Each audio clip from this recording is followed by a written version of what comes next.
नमस्कार। पैरिटी यानी कि जिसे हम कानूनी भाषा में समानता कहते हैं, किसी एक व्यक्ति की जमानत सिर्फ इस आधार पर नहीं दी जा सकती कि उसी के मुकदमे में किसी अन्य व्यक्ति को बेल ऑलरेडी दी जा चुकी है। ऑनरेबल सुप्रीम कोर्ट ने इसी बात को क्लेरिफाई किया है एक जजमेंट में। अभी हाल ही के एक निर्णय में सुप्रीम कोर्ट ने इस बात को स्पष्ट कर दिया एक निर्णय के माध्यम से कि सिर्फ समानता के आधार पर किसी व्यक्ति को जमानत नहीं दी जा सकती। यानी कि अगर किसी एक क्राइम में 3, 4, 5, 10 लोग इन्वॉल्व हैं और उनमें से किसी एक व्यक्ति को कोर्ट से बेल ग्रांट की जा चुकी है, उसको जमानत दी जा चुकी है, तो सिर्फ और सिर्फ यही ग्राउंड काफी नहीं है उसी मुकदमे के बाकी बचे हुए अभियुक्तों को जमानत देने के लिए। पैरिटी का नियम, जिसे हम लीगल भाषा में पैरिटी कहते हैं, जो विधि के क्षेत्र से जुड़े हुए लोग हैं इस वर्ड को बहुत बखूबी अच्छे से समझ रहे होंगे। इस आधार पर कोर्ट आंख बंद करके फाइल फेंक के बेल ग्रांट कर देती है। लेकिन ऑनरेबल सुप्रीम कोर्ट ने इसी बात को क्लियर किया है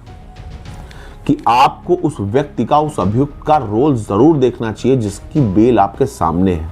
जिसकी जमानत याचिका आपके सामने। आपको ये देखना चाहिए, निर्धारित करना चाहिए कि जो पहले आपने किसी अन्य व्यक्ति को उसी मुकदमे में बेल दिया, उसका क्या रोल था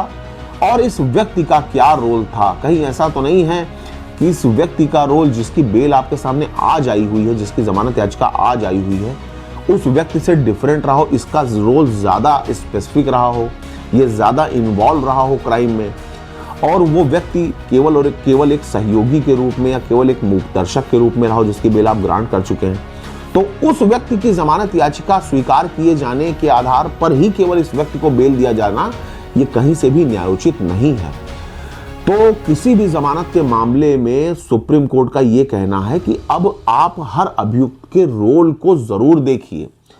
केवल और केवल पैरिटी के आधार पर, समानता के आधार पर किसी भी अभियुक्त को बेल न दी जाए और